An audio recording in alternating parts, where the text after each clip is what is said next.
Chapter 37 The Husband Who Was to Mind the House by George Webb DeSaint. Once upon a time there was a man so surly and cross he never thought his wife did anything right in the house.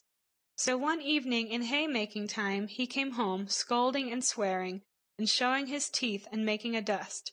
"Dear love, don't be so angry, there's a good man," said his goody.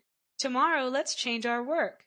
I'll go out with the mowers and mow, and you shall mind the house at home." Yes, the husband thought that would do very well. He was quite willing, he said.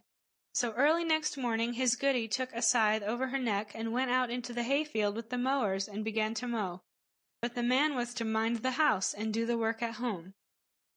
First of all he wanted to churn the butter, but when he had churned a while he got thirsty, and went down to the cellar to tap a barrel of ale.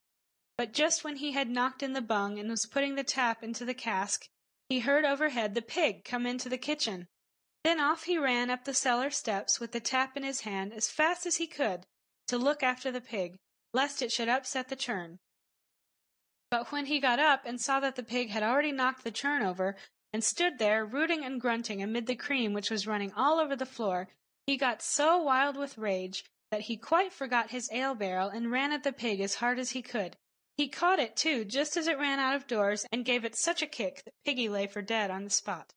Then all at once he remembered he had the tap in his hand, but when he got down to the cellar every drop of ale had run out of the cask. Then he went into the dairy and found enough cream left to fill the churn again, and so he began to churn, for butter they must have for dinner. When he had churned a bit, he remembered that their milking cow was still shut up in the brye, and hadn't had a bit to eat or a drop to drink all the morning, though the sun was high.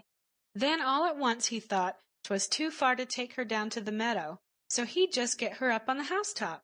For the house, you must know, was thatched with sods, and a fine crop of grass was growing there.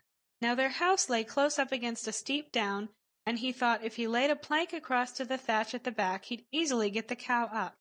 But he still couldn't leave the churn, for there was his little babe crawling about the floor, and if I leave it, he thought, the child is sure to upset it.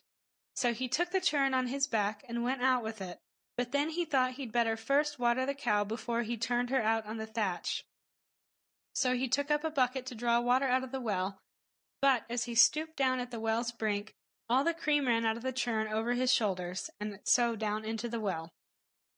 Now it was near dinner time, and he hadn't even got the butter yet. So he thought he'd best boil the porridge, and filled the pot with water and hung it over the fire. When he had done that, he thought the cow might perhaps fall off the thatch and break her legs or her neck. So he got up on the house to tie her up. One end of the rope he made fast to the cow's neck, and the other he slipped down the chimney and tied round his own thigh, and he had to make haste, for the water now began to boil in the pot, and he had still to grind the oatmeal.